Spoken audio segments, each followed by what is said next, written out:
শোভা, এই কোণটা একটু ভালো করে দেখো, বর্ষার জল জমলে কিন্তু ঘরের দেওয়াল নষ্ট হবে। হ্যাঁ কাকা, আমি সেটাই দেখছিলাম। এখান থেকে একটা ছোট নালা কেটে দিলে জলটা সহজে বের হয়ে যাবে। ঠিকই বলেছ, আগে থেকে জল নামার পথ তৈরি রাখলে বড় ঝড়ের সময়ও আমাদের কোনো চিন্তা থাকবে না। আপনি এই লাঠিটা দিয়ে দাগ কেটে দিন, আমি কোদাল নিয়ে এসে মাটি কাটার কাজ শুরু করছি। মাটি কাটার সময় সাবধানে কোদাল চালাবি, পায়ের কাছে যেন আবার চোট লাগিয়ে বসিস না। আপনি একদম ভাববেন না কাকা, আমি সাবধানেই করব। আপনি বরং ওই গাছের ডালগুলো একটু দেখুন। গাছের শুকনো ডালগুলো কেটে ফেলা দরকার, বাতাসের গতি বাড়লে ওগুলো ভেঙে চালের উপর পড়তে পারে।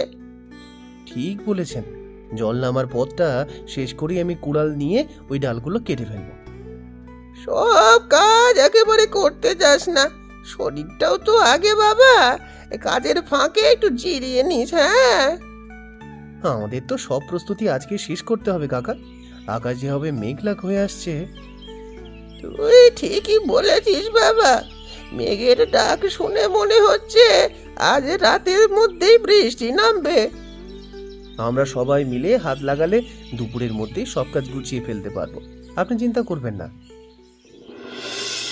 মালতী, মুড়ি আর চিড়ের পাত্রগুলোর মুখগুলো ভালো করে বন্ধ করেছো তো? বাতাস ঢুকলে কিন্তু নরম হয়ে যাবে। হ্যাঁ কাকিমা, আমি প্লাস্টিক দিয়ে মুখগুলো শক্ত করেই বেঁধে দিয়েছি, ডালের হাঁড়িটাও উঁচুতে রাখলাম। খুব ভালো করেছো। বর্ষার দিনে এই শুকনো খাবারগুলো আমাদের সবচেয়ে বড় ভরসা দেয়। কাকিমা, উনুনের জন্য যে শুকনো কাঠগুলো রাখা ছিল সেগুলো কি ভেতরে নিয়ে আসবো? এখনই নিয়ে আয়, ঘরের কোণে চালের বস্তার পাশে রাখলে ওগুলো আর বৃষ্টিতে ভিজবে না। শুভ আর কাকা তো উঠোনে নালা কাটছে, আমি কাঠগুলো একাই টেনে নিয়ে আসতে পারবো। একা টানতে যাস না, ভারী গোছাগুলো ওখানেই থাক, শুভ কাজ শেষ করে তুলে দেবে। না কাকিমা, ছোট ছোট আঁটিগুলো আমি সহজেই নিয়ে আসতে পারবো, বড়গুলো শুভর জন্য রাখবো। আচ্ছা, তাহলে তুই ছোটগুলো নিয়ে আয়, আমি ততক্ষণে দেশলাই আর মোমবাতিগুলো প্লাস্টিকে ভরে রাখি। মোমবাতিগুলো আলমারির ওপরের তাকে রাখবেন কাকিমা, যেন নিচ থেকে জল এসে এগুলো ভিজিয়ে না দেয়। ঠিক মনে করিয়েছিস, জল বাড়লে নিচু জায়গাগুলো তো আগে ডোবে, আমি ওগুলো ওপরেই রাখছি। শুভ ভাই, এই নালার মুখটা পরিষ্কার না করলে পুরো রাস্তার জল তোমাদের বাড়ির দিকে যাবে। একদম ঠিক বলেছ রঞ্জন ভাই, এই জমে থাকা পাতাগুলোর জন্যই জল নামতে পারছে না। আমি কোদাল দিয়ে ময়লাগুলো তুলে ফেলছি, তুমি ঝুড়িটা নিয়ে ওগুলো দূরে ফেলে এসো। তুমি একাই এত বড় নালার মুখ পরিষ্কার করতে পারবে তো, নাকি আমি আরেকটা কোদাল আনবো? আর কোদাল লাগবে না, তুমি শুধু ময়লাগুলো সরানোর ব্যবস্থা করো, তাহলেই কাজ দ্রুত হবে। আকাশের অবস্থা কিন্তু খুব একটা ভালো ঠেকছে না, বাতাসও আস্তে আস্তে বাড়তে শুরু করেছে। বাতাস বাড়লে নদীর জলও বাড়বে। আমি সকালের দিকে আমার নৌকাটা ভালো করে বেঁধে এসেছি। ভালো করেছো, গ্রামের কারো যদি জরুরি দরকারে নৌকার প্রয়োজন হয় তখন তুমিই ভরসা। ছোটবেলা থেকেই তো আমরা এই বন্যা দেখে আসছি, সবাই মিলে কাজ করলে ভয় কেটে যায়। তা অবশ্য ঠিক, নালার মুখটা পুরো পরিষ্কার হয়ে গেছে, এবার জল সহজেই নেমে যাবে। চলো, এই ময়লার ঝুড়িটা মাঠের দিকে ফেলে দিয়ে আমরা বাড়ির দিকে রওনা হই। কাবেরী, ওই শাড়িটা আগে ধরো, বাতাস যেভাবে বাড়ছে পুকুরের জলে পড়ে যেতে পারে। আমি ধরে ফেলেছি বৌদি, এই চাদরটাও নামিয়ে নিচ্ছি, মেঘের যা ডাক শুরু হয়েছে। ঘরের সব কাপড় শুকনো থাকা দরকার, এই দুর্যোগের দিনে ভেজা কাপড় শোকানো খুব কঠিন। আচ্ছা বৌদি, কাকিমা কি ঘরের সব শুকনো খাবার আর চালের ড্রামগুলো গুছিয়ে ফেলেছেন? হ্যাঁ রে, কাকিমা সকাল থেকেই মুড়ি, চিড়া আর ডাল আলাদা পাত্রে ভরে সাবধানে গুছিয়ে রেখেছেন। খুব ভালো হয়েছে, মা বলছিল এবার নাকি নদীর জল অনেক উঁচুতে উঠে গেছে। জল তো বাড়ছেই, তাই তো শুভ আর রঞ্জন ভাই মিলে রাস্তার নালার মুখগুলো পরিষ্কার করতে গেছে। রঞ্জন ভাই তো আবার নৌকা চালাতে পারে, বন্যা বাড়লেও একা হাতে অনেক সাহায্য করে। আমরা সবাই যদি যে যার মতো একটু সচেতন থাকি, তবে কোনো বিপদই আমাদেরকে আটকাতে পারবে না। একদম ঠিক বলেছো বৌদি, কাপড়গুলো সব গোছানো শেষ, এবার চলো ঘরের দিকে যাই। হ্যাঁ চলো, ফোঁটা ফোঁটা বৃষ্টি পড়া শুরু হয়ে গেছে, ঘরের জানলাগুলোও বন্ধ করতে হবে। গোপাল, নিচের এই চালের বস্তাগুলো আগে উপরে তোলো, মেঝেতে জল ঢুকলে সব নষ্ট হয়ে যাবে। হ্যাঁ গো হরনাথ কাকা, আমি সকাল থেকেই ভারী বস্তাগুলো এই উঁচু তাকে তুলে রেখেছি। তেল আর নুনের প্যাকেটগুলো প্লাস্টিকে মুড়ে রাখো, বাতাসে আর্দ্রতা বাড়লে ওগুলো গলে যায়। ওগুলো সব পেছনের বড় টিনের বাক্সে ভরে তালা মেরে দিয়েছি, ওখানে জল পৌঁছাবে না। বুদ্ধিমানের কাজ করেছ। দুর্যোগের সময় গ্রামের মানুষের এই তোমার দোকানেরই ওপরই ভরসা। আলোর জন্য লণ্ঠন আর চেরাগগুলো এখনই পরিষ্কার করে তেল ভরে রাখো। বাতাস যেরকম জোরে বইছে কাকা, ত্রিপলটা ডবল করে না বাঁধলে ছিঁড়ে যেতে পারে। আনো, আমি দড়িটা টেনে খুঁটির সাথে শক্ত করে বেঁধে দিচ্ছি, যাতে বাতাস এসে ওড়াতে না পারে। দোকানটা সুরক্ষিত থাকলে তোমার আর কোনো চিন্তা থাকবে না।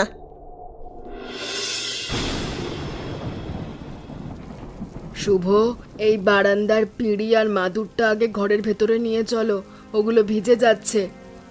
কাকিমা, আমি এগুলো নিয়ে যাচ্ছি। মালতী, তুমি উঠোনের ওই শুকনো কাঠের টুকরোগুলো ঝুড়িতে তোলো। আমি ঝুড়িটা ভরে ফেলেছি শুভ, কিন্তু ভারী তক্তাটা আমি একা তুলতে পারছি না। তুমি তক্তাটা ছাড়ো, ওটা আমি একাই তুলে বারান্দার এক কোণে রেখে দিচ্ছি। তোরা দুজন মিলে হাত লাগা, আর মালতী ঘরের ভেতরের বড় বালতিগুলো সব জল দিয়ে ভরে রাখ। কেন কাকিমা, কলপার ডুবলে কি জল তুলতে সমস্যা হবে? হ্যাঁ মা, বন্যার কল জল পাড়ে উঠলে কলের জল নোংরা হয়ে যায়, তখন খাওয়ার জলের কষ্ট হবে। কাকিমা ঠিকই বলেছেন, আমি তক্তাটা রেখেই বড় ড্রামটা টিউবওয়েল থেকে ভরে আনছি। জল আনার আগে মাথার ওপর একটা ছাতা বা প্লাস্টিক নিয়ে এনে শুভ, বৃষ্টিতে ভিজিস না। আমার কিছু হবে না কাকিমা, জলটা আগে ধরে রাখা দরকার। ঘরের ভেতরে নিরাপত্তা সবচেয়ে আগে। আমি ড্রামের ঢাকনাটা ধুয়ে রেডি করে রাখছি শুভ, তুমি জল এনে সরাসরি এখানে ঢেলে দাও। মালতী, বৃষ্টির বেগটা কিন্তু ক্রমেই বাড়ছে, বাতাসের শব্দটাও কেমন শো শো করে উঠছে। হ্যাঁ গো, আমারও কেমন যেন একটু ভয় লাগছে। ঘরের চালটা অবশ্য তুমি আগে সরিয়ে রেখেছিলে। ওটার জন্য চিন্তা নেই, ঘরের ছাউনি শক্ত আছে, শুধু জলটা যদি ঘরের মেঝে পর্যন্ত না ওঠে। আমাদের উঠোনের নালাগুলো তো বেশ পরিষ্কার, কাকা বলছিলেন জল জমার কোনো সুযোগই নাকি নেই। কাকার দূরদর্শিতার জন্য আজ রক্ষা হলো, সকাল থেকে খাটুনি না করলে এতক্ষণে উঠানটা পুরো ডুবে যেত। তুমি জামা কাপড়গুলো বদলে নাও শুভ, বেশিক্ষণে ভেজা গায়ে থাকলে জ্বর আসতে পারে। শরীর নিয়ে এখন ভাববার সময় নেই, আমি ভাবছি নদীর পাড়ের দিকে মানুষজন কেমন আছে। রঞ্জন ভাই তো ওদিকেই গেছে, ও থাকতে নদীর ধারে নৌকা আর মানুষ নিয়ে চিন্তা করতে হবে না। তাও ঠিক, এই দুর্যোগের সময় মানুষের ঘরের ভেতরের শান্তি আর ধৈর্যটাই আসল পরীক্ষা। আমরা সবাই যখন একসাথে আছি কোনো সমস্যা হবে না। তুমি সাবান দিয়ে হাত মুখ ধুয়ে এসো। আচ্ছা, যাচ্ছি। কাকিমা আর কাকা ঘরের ভেতর কি করছেন একটু দেখে নাও তো। রঞ্জন ভাই, লণ্ঠনের আলোটা এই বাঁশের খুঁটির দিকে ধরছি, তুমি দড়িটা আর একটু শক্ত করো। হ্যাঁ গোপালদা, নদীর জল যে হারে বাড়ছে, নৌকাটা ভালো করে না বাঁধলে ভেসে যাবে। ঘাটের অন্য নৌকাগুলো তো দেখছি জলের টানে ওলট পালট খাচ্ছে, ওগুলোর মালিকরা কোথায় গেল? ওরা সবাই গ্রামের ভেতরের দিকে গেছে। আমি ভাবছি এই দুটো নৌকাও শক্ত করে বেঁধে রাখবো। খুব ভালো কাজ করবে, মাঝরাতে যদি কারো ঘর ডোবে তখন এই নৌকাই একমাত্র বাঁচানোর পথ।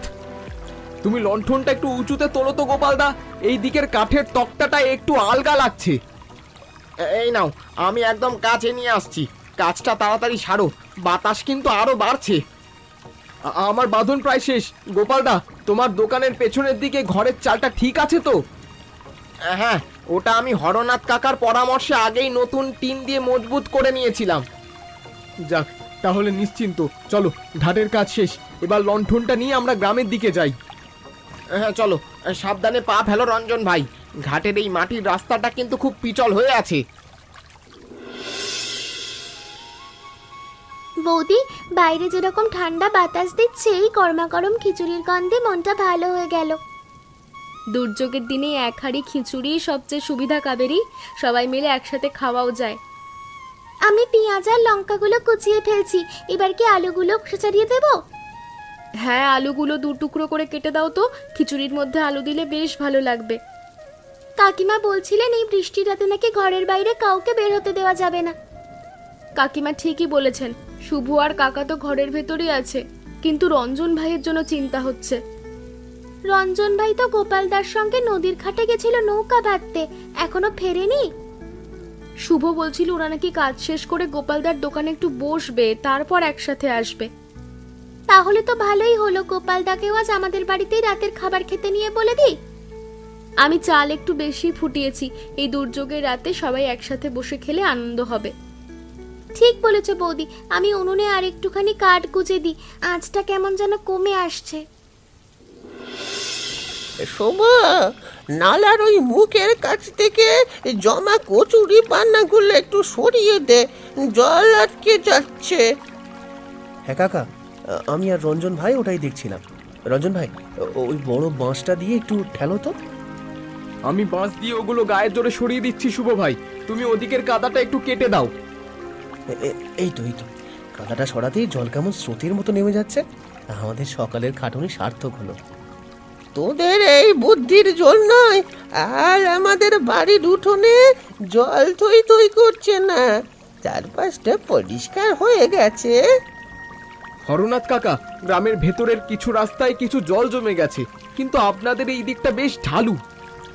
সকালবেলা কাকা যদি লাঠি নিয়ে দাগ না কেটে দিতেন, তবেই এতক্ষণে বারান্দা ছুঁয়ে ফেলতো জল। নিজের ঘর বাঁচানোর দায়িত্ব তো নিজেদেরই নিতে হবে বাবা, প্রকৃতিকে তো আর দোষ দেওয়া যাবে না। একদম ঠিক কথা কাকা। শুভ ভাই, এই নালার কাজ পুরো শেষ, এবার আমাদের আর ভিজতে হবে না। চলো রঞ্জন ভাই, এবার ঘরে গিয়ে হাত মুখ ধুয়ে নি। কাকিমারা মনে হয় ভেতরে কিছু রান্না করছেন। তোরা তাড়াতাড়ি ঘরের ভেতরে আয়, গামছা দিয়ে মাথাটা আগে ভালো করে মুছে ফেল তো দুজনে।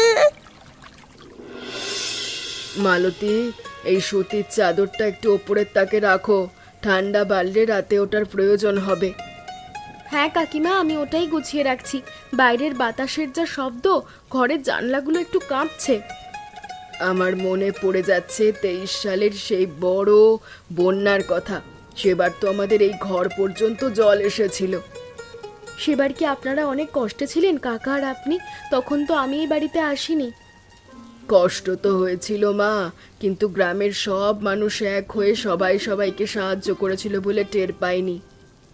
শুভও বলছিল মানুষের মনের জোর আর একতা থাকলে নাকি যে কোনো বড় ঝড় সহজেই পার করা যায়।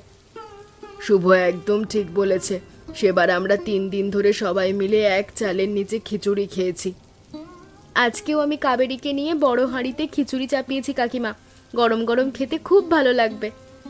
খুব ভালো করেছিস মা, দুর্যোগের রাতে হালকা আর গরম খাবারই শরীরের জন্য সবচেয়ে নিরাপদ। কাপড়ের এই শেষ গোছাটা তোলা হয়ে গেছে কাকিমা, এবার আমি রান্নাঘরের এদিকটা একবার দেখে আসি। তুই যা, আমি আলমারির পাল্লাটা বন্ধ করে দিয়ে লণ্ঠনের সলতেটা একটু উঁচুতে তুলে রাখছি। শুভ ভাই, এই নাও গরম চা। এই ঠান্ডায় একটু চা খেলে শরীরের ভেতরের জড়তা কেটে যাবে। খুব উপকার করলেন গোপালদা। নদী পাড়ের কাজ শেষ করে রঞ্জন ভাই তো আমাদের বাড়িতেই গেছে। হ্যাঁ, ও দড়িটা খুব শক্ত করে বেঁধেছে। রঞ্জন ছেলেটা কাজের বেলায় সত্যি খুব দায়িত্ববান। আপনার দোকানের সব জিনিসপত্র তো ঠিকঠাক উঁচুতে তুলতে পেরেছেন তো গোপালদা? হ্যাঁ, কোনো ক্ষতি হয়নি তো? হরনাথ কাকার কথায় সকাল সকাল সব বস্তা ওপরে তুলেছিলাম, তাই নিচের দিকে জল এলেও সমস্যা নেই। প্রকৃতি মাঝে মধ্যে আমাদের খুব কঠিন পরীক্ষায় ফেলে, কিন্তু এর ভালো দিক হলো মানুষ এক হয়ে যায়।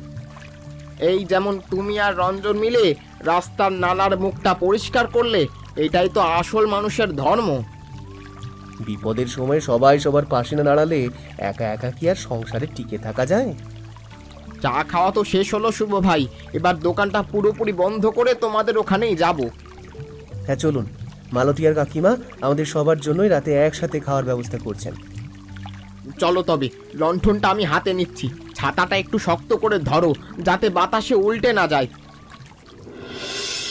বৌদি, এই প্রদীপটা মাঝখানে রাখি, বাতাস একটু কম থাকায় আলোটা বেশ সুন্দরভাবে জ্বলছে। হ্যাঁ কাবেরী, ওখানেই রাখো। এই অন্ধকারের মধ্যে ছোট ছোট আলোর শিখাগুলো দেখতে খুব ভালো লাগছে। তোমরা তো দুর্যোগের মধ্যেও উঠানের এই কোণটাকে উৎসবের মতো সুন্দর বানিয়ে ফেললে বৌদি। রঞ্জন ভাই, আলো থাকলে শুধু চারপাশ নয়, মনের ভেতরে জমে থাকা ভয়ও দূরে চলে যায়। একদম ঠিক বলেছো বৌদি। রঞ্জন ভাই, তুমি এতক্ষণ ওভাবে নিজে কাজ না করলে আলো জ্বলতোই না। আমি তো শুধু নালার জঞ্জালটাই সরিয়েছি, বাকি সব গোছানোর কাজ তো শুভ ভাই একাই করেছে। তোমরা দুজনে মিলেই গ্রামের জন্য যা করলে তার কোনো তুলনাই হয় না রঞ্জন ভাই। বিপদের সময় নিজের গ্রামের মানুষের পাশে দাঁড়ানো তো আমাদের কর্তব্য বৌদি, এতে বাহাদুরির কিছু নেই। বৌদি, উনুনের খিচুড়িটা মনে হয় এবার নামানো দরকার, পোড়া গন্ধ যেন না আসে আবার। উমা, তাই তো। রঞ্জন ভাই, তুমি এখানে বসো, আমি আর কাবেরী হাঁড়িটা উনুন থেকে নামিয়ে আনছি। তোমরা যাও, আমি প্রদীপের চারপাশের শুকনো জায়গাটা একটু ভালো করে পরিষ্কার করে রাখছি।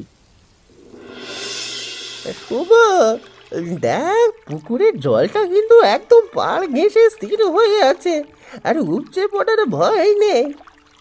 হ্যাঁ কাকা, জলটা আর বাড়েনি। আপনার কথা মতো সকালের ওই নালা কাটাটাই আমাদের বাঁচিয়ে দিল। সুখের সংসার তৈরি করতে অনেক টাকা লাগে না রে শুভ, লাগে শুধু সঠিক সময়ে সঠিক সিদ্ধান্ত। আজ আপনার অভিজ্ঞতা আর আমাদের সবার হাতের খাটুনি মিলে এক বড় বিপদ থেকে বাঁচালো। বিপদের দিনে পাশে দাঁড়ানোর মতো মানুষ থাকাটাই এই পৃথিবীর সবচেয়ে বড় সম্পদ, এটাই মনে রাখিস।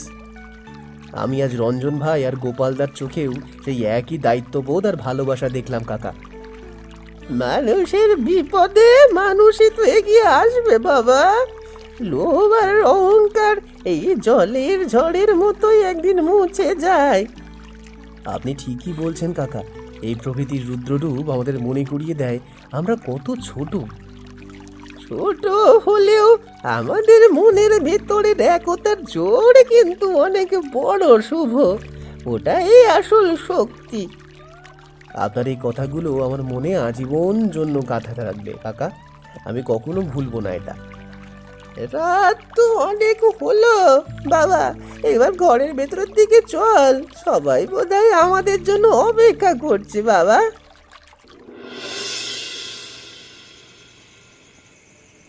গোপাল, আর একটু খিচুড়ি দিই। এই বৃষ্টির রাতে একটু পেট ভরে না খেলে শরীর ভালো থাকবে না। আর দেবেন না কাকিমা, মালতী বৌদি প্রথমেই যে পরিমাণ দিয়েছে তাতেই আমার পেট পুরো ভরে গেছে। গোপালদা, ঘরের তৈরি ভাজা ডালটা একটু নিন না, এই দুর্যোগের রাতে খেতে খুব ভালো লাগবে। দাও বৌদি, তোমার হাতের রান্নার গন্ধেই অর্ধেক খিদে মিটে যায়, স্বাদটাও হয়েছে চমৎকার। আজকের রাতটা অন্তত আমরা সবাই নিশ্চিন্তে ঘুমোতে পারবো, বাইরে ঝড়ের শব্দটা অনেক কম আসছে। হ্যাঁ কাকিমা, শুভ আর রঞ্জন যেভাবে গ্রামের নালার মুখগুলো পরিষ্কার রেখেছে, জল সব নেমে গেছে। শুভ আর কাকাও তো এখন পুকুর পাড় থেকে ফিরলো না কাকিমা, ওদের খাবারটা কি বেড়ে রাখবো? ওই তো ওরা এসে গেছে, তুই থালাগুলো সাজিয়ে রাখ, হাত মুখ ধুয়েই সোজা এখানে বসবে। আজকের এই দুর্যোগের রাতটা আমাদের সবাইকে ঘরের ভেতরের এক অদ্ভুত শান্তিতে এক করে দিল।